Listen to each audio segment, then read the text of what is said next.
ಪುರಾತನ ಕಾಲದಿಂದನೂ ನಡೀತಾ ಬರ್ತಿತ್ತು.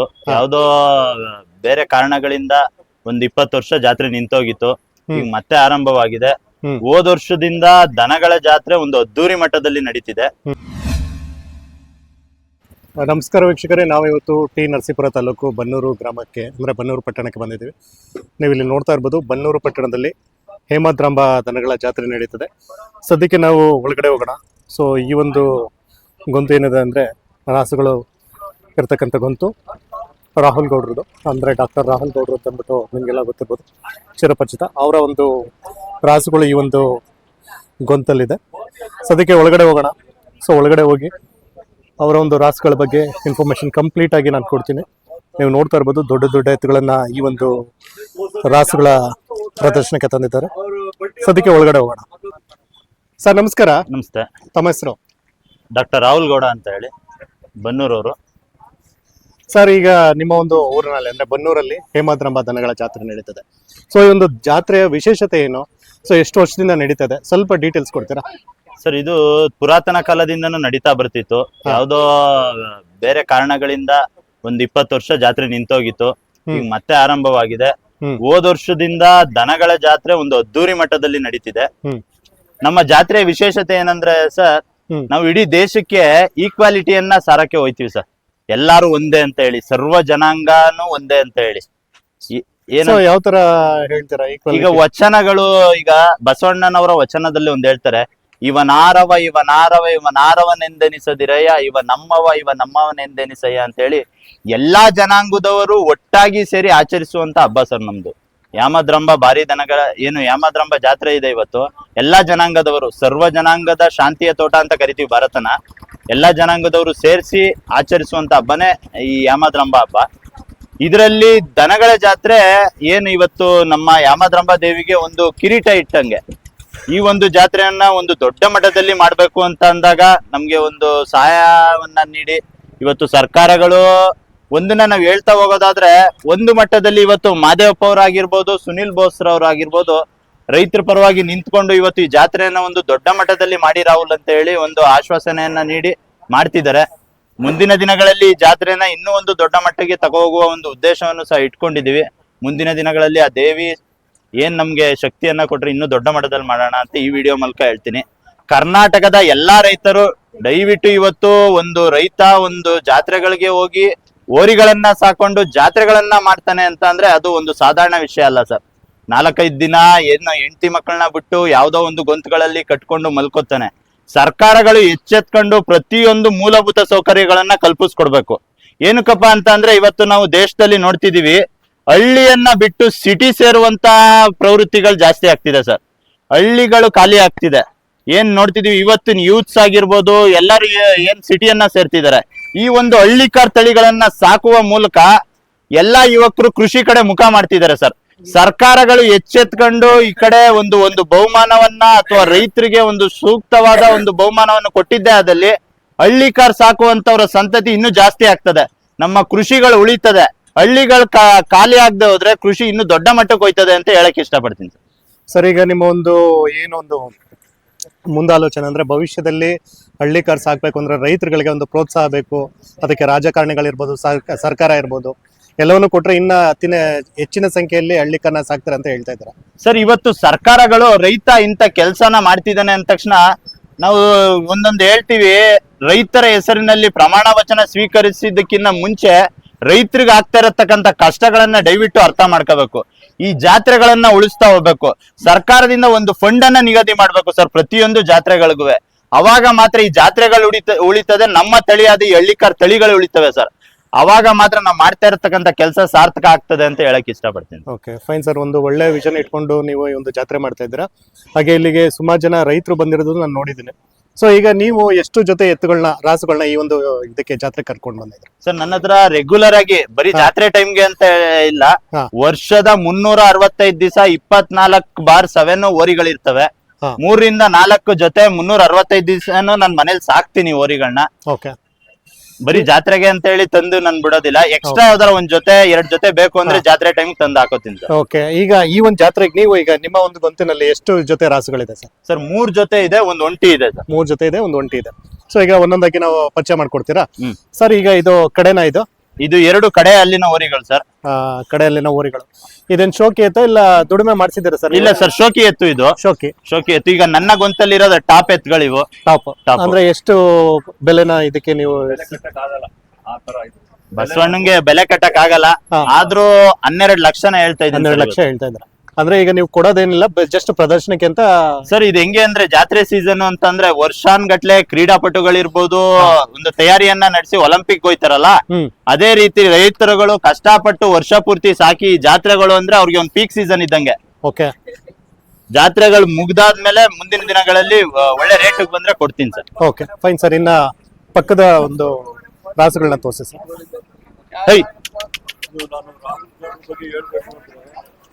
ಹೈ ಸರ್ ಇದು ಕಡೆ ಎತ್ತಾ? ಹಾ ಸರ್. ಎಲೆ ಇವೆರಡು ಕಡೆ ಅಲ್ಲಿ ನೋರಿಗಳೇ. ಹಾ. ಇದ್ರಲ್ಲೂ ನೀವು ಜಸ್ಟ್ ಶೋಕಿ ಮಾತ್ರ? ಶೋಕಿ ಶೋಕಿ ನನ್ನ ಹತ್ರ ಇರೋವೆಲ್ಲ ಅಂದ್ರೆ ಶೋಕಿ ಎತ್ತುಗಳೇ. ಮೊದ್ಲೇನಾದ್ರೂ ಕೆಲಸ ಏನಾದ್ರು ಮಾಡ್ಸಿದ್ರೆ? ಮೊದ್ಲು ಮಾಡ್ಸಿರ್ತಾರೆ ಅನ್ಸುತ್ತೆ, ಬಟ್ ನನ್ನ ಹತ್ರ ಬಂದ್ಮೇಲೆ ನಾನು ಕೆಲಸಗಳನ್ನ ಮಾಡ್ಸಲ್ಲ ಸರ್. ಇದಕ್ಕೆ ಏನ್ ಬೆಲೆ ಕಟ್ತಾ ಇದೀರಾ ಸರ್ ನೀವು? ಸರ್ ಇದಕ್ಕೆ 10 ಲಕ್ಷ ಹೇಳ್ತಾ ಇದೀನಿ ಸರ್. 10 ಲಕ್ಷ ಹೇಳ್ತಾ ಇದ್ದೀರಾ? ಈಗ ಸದ್ಯಕ್ಕೆ ಯಾರಾದ್ರೂ ಬಂದು ಕೇಳ್ತಾ ಇದಾರೆ ಸರ್ ನಿಮ್ಮನ್ನ? ಸರ್ ಕೇಳ್ತಾರೆ, ಅದೇ ನಾನು ಹೇಳ್ದಂಗೆ ಇದೊಂದು ಪೀಕ್ ಸೀಸನ್ ನಮ್ಗೆ. ವರ್ಷಾನ್ಗಟ್ಲೆ ಸಾಕಿರ್ತೀವಿ ಅಂದ್ರೆ ಓರಿಗಳು. ಹಾ. ಜಾತ್ರೆ ಟೈಮ್ ಅಂದ್ರೇನೆ ಒಂದು ಒಲಿಂಪಿಕ್ಸ್ ಗೆ ರೆಡಿ ಆದಂಗೆ ಕ್ರೀಡಾಪಟುಗಳ ತರ ರೆಡಿ ಮಾಡಿ ಇಟ್ಕೊಂಡಿರ್ತೀವಿ. ಓಕೆ. ಈಗ ಇದಕ್ಕೆ ಎಲ್ಲೆಲ್ಲ ಪ್ಲೇಸ್ ಆಗಿದೆ ಸರ್ ಇದಕ್ಕೆ? ಸರ್ ಎಲ್ಲಾ ಜಾತ್ರೆಗಳಲ್ಲೂ ಆಗಿದೆ, ಸುತ್ತೂರ್ಲಾಗಿದೆ. ಹಾ. ಮೊನ್ನೆ ನಡೆದಂತಹ ಮುಡುಕ್ತರಲ್ಲಿ ಚಾಂಪಿಯನ್ಶಿಪ್ ಅನ್ನ ಮಾಡಿದೀವಿ. ಓಕೆ. ನೆಕ್ಸ್ಟ್ ಇದಾದ ತಕ್ಷಣ ನಮ್ಗೆ ಬೇಬಿ ಬೆಟ್ಟ ಜಾತ್ರೆ ಬೀಳ್ತದೆ. ಓಕೆ. ಅದಾದ್ಮೇಲೆ ಶ್ರೀಹಳ್ಳಿ ಜಾತ್ರೆ ಇದೆ. Okay sir. ಈಗ ನಾನು ಒಂದು ಜನರಲ್ ಕ್ವಶನ್ ಕೇಳ್ತೀನಿ. ಕೇಳಿ. ಸೊ ಇದು ಎಷ್ಟು ಹೈಟ್ ಇದೆ ಸರ್? ಸರ್ ನೋಡಿ, ನಾನೊಂದು 5'11" ಇದೀನಿ. ಹಾ. ನನ್ಗಿಂತ ಒಂದು ಅದೇ 6.5 7 ವರ್ಗೂ ಬರ್ತದೆ. ಓಕೆ. ಸೊ ಮ್ಯಾಕ್ಸಿಮಮ್ ಹೈಟ್ ಅಂದ್ರೆ ನಿಮ್ಗೆ ಗೊತ್ತಿರೋ ಪ್ರಕಾರ ಎಷ್ಟಿರುತ್ತೆ ಸರ್? 7 ಫೀಟ್ ವರ್ಗೂ ಹೋಯ್ತದೆ. 7 feet. ನಾವೆರಡು ಓರಿಗಳು 7 ಫೀಟ್ ವರ್ಗೂ ಹೋಯ್ತದೆ. ಅದು 7 ಫೀಟ್ ವರ್ಗೂ ಹಾ. ಹೋಗುತ್ತಾ? ಓಕೆ. ಅಲ್ಲ ಯೂಶಲಿ ನಾನು ಕೇಳ್ತಾ ಇರೋದು ಈಗ 7 ಫೀಟ್ ವರ್ಗೂ ಹೋಯ್ತವೆ. 7 feet ವರ್ಗೂ ಹೋಗುತ್ತೆ. ಓಕೆ. ಹಿಂದ್ಗಡೆ ಇದೆಯಲ್ವಾ? ಐ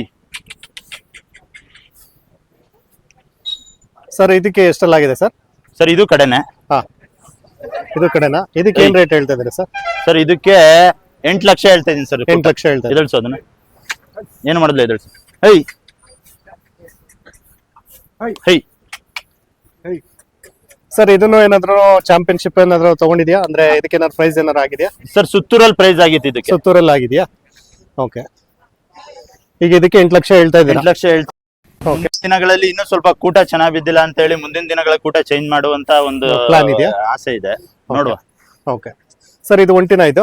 ಒಂಟಿ. ಇದು ಮೊನ್ನೆ ತಗ ಬಂದಿರೋದು. ಹಾ. ಹೈ ಎಷ್ಟು ಸರ್? ಎಷ್ಟು ಹೇಳ್ತಾ ಇದ್ದಾರೆ ಇದಕ್ಕೆ?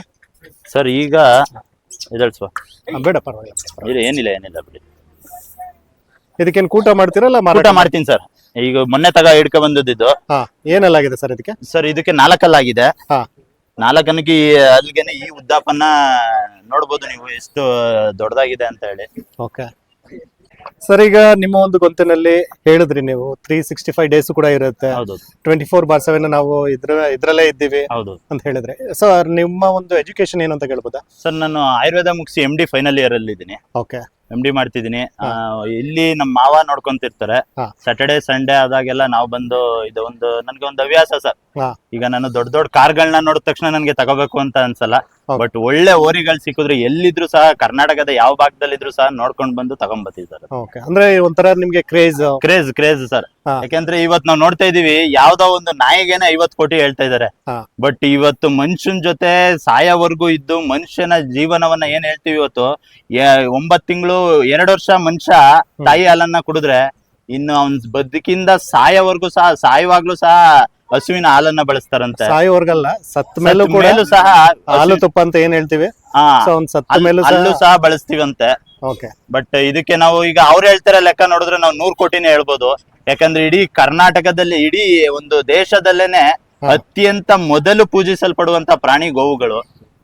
ಸೊ ನಮ್ಮ ಒಂದು ದೇಶದಲ್ಲಿ ಗೋವಿನ ಬಗ್ಗೆ ಒಂದು ನಂಬಿಕೆ ಮತ್ತೆ ಒಂದು ಅಗಾಧವಾದಂತ ಪ್ರೇಮ ಇದೆ. ಸೊ ಅದೇ ರೀತಿ ನಿಮ್ಗೂ ಇದೆ, ಮತ್ತೆ ಅದ್ರ ಜೊತೆಗೆ ಹಳ್ಳಿಕಾರ ಬಗ್ಗೆ ಜಾಸ್ತಿ ಒಲವು ಕೂಡ ಇದೆ. ಇನ್ನ ಮೇವಿನ ವಿಷಯಕ್ಕೆ ಬರೋಣ. ಮೇವಿನ ವಿಷಯಕ್ಕೆ ಬಂದ್ರೆ ನೀವ್ ಏನೆಲ್ಲ ಮೇವ್ ಹಾಕ್ತೀರಾ ಸರ್ ಇದಕ್ಕೆ? ಹಸಿ ಮೇವು ಜಾಸ್ತಿ ಹಾಕ್ತಿವಿ ಸರ್. ಹಸಿ ಮೇವ್ ಹಸಿ ಹುಲ್ಲು ಹಾಕ್ತಿವಿ, ಭತ್ತದ ಹುಲ್ಲು ಎಲ್ಲ ಭತ್ತದ ಹುಲ್ಲು. ಆಮೇಲೆ ರವೆ ಗಂಜಿ ಕೊಡ್ತೀವಿ ಸರ್, ಮುಸ್ಕುನ್ ಜೋಳ, ಕಳ್ಳೆಪುರಿ ಕೊಡ್ತೀವಿ, ಮತ್ತೆ ಎಲೆ ಬೂಸ ಎಲ್ಲ, ಹಿಂಡಿ ಬೂಸ ಎಲ್ಲ ಕೊಡ್ತೀವಿ. ಈ ತರ ಎಲ್ಲ ಇದ್ ಮಾಡ್ಕೊಂಡು ಅಂದ್ರೆ ಈಗ ಡೈಲಿ ಅಂದ್ರೆ ಸ್ಪೆಷಲಿ ಆಗಿ ನಾವು ಜಾಸ್ತಿ ಏನ್ ಹೇಳ್ತೀವಿ ಇವತ್ತು ಹಾಲು ಬೆಣ್ಣೆ ಜಾಸ್ತಿ ಕೊಡಲ್ಲ ಸರ್. ಓಕೆ ಜಾತ್ರೆ ಟೈಮ್ ಕೊಡ್ತಾ ಹೋಯ್ತಿವಿ. ಹಾ. ಅದನ್ನ ಡೈಜೆಸ್ಟ್ ಆಗಕ್ಕೂ ಕೂಡ ನಾನು ಆಯುರ್ವೇದ ಮೆಡಿಸಿನ್ಸ್ ಗಳನ್ನ ಯೂಸ್ ಮಾಡ್ತೀನಿ ಸರ್. ಓಕೆ ಸೊ ಈಗ ನೀವ್ ಹೇಳಿದ್ರೆ ಮೆಡಿಸಿನ್ಸ್ ಯೂಸ್ ಮಾಡ್ತೀನಿ ಅಂತ ಹೇಳಿದ್ರಿ. ಅಪಾರ್ಟ್ ಫ್ರಮ್ ದಟ್ ಈಗ ಯಾವುದೇ ಒಬ್ಬ ಮನುಷ್ಯ ಇರ್ಬೋದು ಅಥವಾ ಪ್ರಾಣಿ ಇರ್ಬೋದು, ಏನೋ ಒಂದು ತಿಂದ್ರು ಡೈಜೆಸ್ಟ್ ಆಗ್ಬೇಕು ಅಂದ್ರೆ ಈಗ ನಾವು ಹೆವಿಯಾಗಿ ನಾವು ಊಟ ಮಾಡಿಸೋದನ್ನು ಕೂಡ ನಾವು ಎಕ್ಸರ್ಸೈಸ್ ಮಾಡ್ತೀವಿ, ಅಂದ್ರೆ ವ್ಯಾಯಾಮ ಮಾಡ್ತೀವಿ, ವಾಕ್ ಮಾಡ್ತೀವಿ. ಅದೇ ತರ ನೀವೇನಾದ್ರೂ ಇದಕ್ಕೆ ಮಾಡಿಸ್ತೀರಾ? ಸರ್ ನಮ್ದು ಸ್ಪೆಷಾಲಿಟಿ ನೀವು ನೋಡ್ಬೋದು, ಯಾವಾಗ್ಲೂ ನಮ್ಮ ಓರಿಗಳನ್ನ ಒಟ್ಟಿ ಮುಗ್ದಾರದಲ್ಲಿ ಕಟ್ಟಾಕಿರ್ತೀವಿ ಸರ್. ಹಾ. ಕತ್ನೂರಿಗೆ ಹಾಕಲ್ಲ ಯಾವಾಗ್ಲೂ. Okay. ಮನೆ ಹತ್ರನು ಅಷ್ಟೇ ಮರಗಳಿಗೆ ಹಾಕ್ಬಿಟ್ಟು ಬಿಟ್ಬಿಡ್ತೀವಿ. ನಾವ್ ಹೊರಗಡೆ ಹೋದ್ರು ಸಹ ರೌಂಡ್ ಹೊಡ್ಕೊಂಡು ತಿಂತಾ ಇರ್ತಾವ ಅವು. ಓಕೆ ಆಗ ಹಸುವಿಗೆ ಏನು ಚಲನವಲನ ಚೆನ್ನಾಗಾಯ್ತದೆ, ಓಕೆ ಡೈಜೆಷನ್ ತುಂಬಾ ಚೆನ್ನಾಗಿ ಬರ್ತದೆ. ಅಂದ್ರೆ ಈಗ ನಾವು ಮಕ್ಕಳು ಯಾವ ತರ ಓಡಾಡ್ಕೊಂಡು ತಿಂತಾರೆ ಅದೇ ತರ ಆ ತರ ಆ ಬಿಟ್ಬಿಟ್ಟಿದೀವಿ ಒಂದು ಕಾನ್ಸೆಪ್ಟ್ ಅಲ್ಲಿ ನೋಡ್ಬೋದು ನೀವು, ತೋರಿಸಿ ಅದನ್ನ ವಿಡಿಯೋದಲ್ಲಿ. ಓಕೆ ಈ ತರ ಯಾವಾಗ್ಲೂ ಒಂಟಿ ಮುಗ್ದಾರದಲ್ಲಿ ಕಟ್ಟಾಕಿರ್ತೀವಿ, ಈ ತರ- ಕತ್ನೂರಿಗೆ ಹಾಕಲ್ಲ ನಾವು Okay, ಇದನ್ನ. ಓಕೆ ಈ ತರ ಮೂಗ್ ದಾರಕ್ಕೆ ಹಾಕ್ಬಿಟ್ಟಿರ್ತೀರ. ಹೌದು ಸರ್, ಅದನ್ನ ಹಾಕಿ ಒಂಟಿ ದಾರಕ್ಕೆ ಹಾಕ್ಬಿಟ್ಟು ಬಿಟ್ಬಿಟ್ಟಿರ್ತೀರ. ಬಿಟ್ಬಿಟ್ಟಿರ್ತೀವಿ ಸರ್ ಮನೆ ಓಕೆ ಹತ್ರ. ಸೊ ಈಗ ಮನೆ ಹತ್ರ ಅಂದ್ರೆ ನೀವು ಒಂದು ಅಪ್ರಾಕ್ಸಿಮೇಟ್ಲಿ ಎಷ್ಟು ಒಂದು ಏರಿಯಾನ ಇದಕ್ಕೆ ಅಂತ ಬಿಟ್ಟಿದ್ದೀರಾ ಸರ್? ಸರ್ 10 ಕುಂಟೆನ 10 ಕುಂಟೆ ಬಿಟ್ಕೊಂಡಿದ್ದೀರಾ. ಸೊ ಎಲ್ಲ ಫ್ರೀ ಗ್ರೇಸಿಂಗ್ ಅಂತ ಹೇಳ್ಬೋದು. Free grazing. ಫ್ರೀ ಗ್ರೇಸಿಂಗ್ ಎಲ್ಲ 10 ಕುಂಟೆ ಬಿಟ್ಕೊಂಡಿದೀವಿ. ಓಕೆ ಮತ್ತೆ ಇನ್ನೊಂದು ಕ್ವಶನ್ ನಾನು ಕೇಳ್ತೀನಿ. ಈಗ ನೀವು ಹೇಳಿದ್ರೆ ಹಸಿರು ಮೇವು ಹಾಕ್ತೀನಿ ಅಂತ ಹೇಳಿದ್ರೆ, ಸೊ ಒಂದಷ್ಟು ಜನ ರೈತರು ಹೇಳ್ತಾರೆ ಹಸಿರು ಮೇವು ಹಾಕಿದ್ರೆ ಕಲರ್ ಡಿಮ್ ಆಗುತ್ತೆ, ಕಲರ್ ಬರಲ್ಲ ಅಂತ ಹೇಳ್ತಾರೆ. ಸರ್ ರೆಗ್ಯುಲರ್ ಆಗಿ ಈಗ 1 ಜೊತೆ 2 ಜೊತೆ ಆದ್ರೆ ನಾವು ಮುತುವರ್ಜಿ ವಹಿಸಿ ನೋಡ್ಕೊತಾ ಹೋಯ್ತಿವಿ ಸರ್. ನಾನು ಓಕೆ ಯಾವಾಗ್ಲೂ 3 ಇಂದ 4 ಜೊತೆ ಇರ್ತವೆ, ಹಾ. ನೋಡ್ಕೊತಾ ಇರ್ತೀವಿ. ಏನಾರು ಆಲ್ಟರ್ ಬೇಕು ಅಂತಂದ್ರೆ ಚೇಂಜ್ ಮಾಡ್ಕೊಂಡು ಹಸಿ ಮೇವ್ಗೆ ಒಣಮೇವ್ ಕೊಡ್ತಾ ಹೋಯ್ತಿವಿ. ಹಾ. ನೋಡ್ಕೊತಾ ಅಂದ್ರೆ ಒಂದ್ 6 ತಿಂಗಳು ಅದ್ರಲ್ಲಿ ಪಳಗಿದ್ರೆ ಮಾತ್ರ ಒಂದು ಹಸುವಿನ ಒಂದು ದೇಹನ ನಾವು ನೋಡ್ಕೊಳ್ಬಹುದು, ಯಾವ ರೀತಿ ಎತ್ತ ಅಂತ ಹೇಳಿ. ಅಂದ್ರೆ ಈಗ ಒಂದು ಸೀಸನಲ್ ಫ್ರೂಟ್ಸ್ ಫೀಡ್ಸ್ ಅಂತ ಇರುತ್ತೆ, ಆ ತರ ಮಾಡ್ತೀರಾ ನೀವು? ಎಲ್ಲ ಕೊಡ್ತೀವಿ ಸರ್, Okay. ಎಲ್ಲ ಕೊಡ್ತೀವಿ. ಸೀಸನ್ ಅಲ್ಲಿ ಏನ ಗ್ರೈನ್ಸ್ ನು ಕೊಡ್ತೀವಿ, ಹಾ. ಬಟ್ ರೆಗ್ಯುಲರ್ ಆಗಿ ಕೊಡ್ತಾ ಹೋಗಲ್ಲ ಸರ್. ಯಾಕಂದ್ರೆ ರೈತನ್ಗೆ ಈಗ ಹಸಿ ಮೇವ್ ಹಾಕಿ ಸಾಕೋದೇ ಒಂದು ದೊಡ್ಡ ಮಟ್ಟದ ವಿಷಯ. ಯಾಕಂದ್ರೆ ಬೂಸ ಹಿಂಡಿ ರೇಟ್ ಎಲ್ಲ ಹಂಗಿದೆ. ಓಕೆ ಅಂದ್ರೆ ಜಾತ್ರೆಗಳ ಟೈಮ್ಗೆ ಸ್ವಲ್ಪ ಇನ್ನೊಂದ್ ಸ್ವಲ್ಪ ಜಾಸ್ತಿ ಮುತುವರ್ಜಿ ವಹಿಸಿ ನೋಡ್ಕೊತಾ ಹೋಯ್ತು. Okay fine sir. ತಮ್ಮ ಫೋನ್ ನಂಬರ್ ಹೇಳ್ತೀರಾ ಸರ್? 8105 666 066. Okay thank you.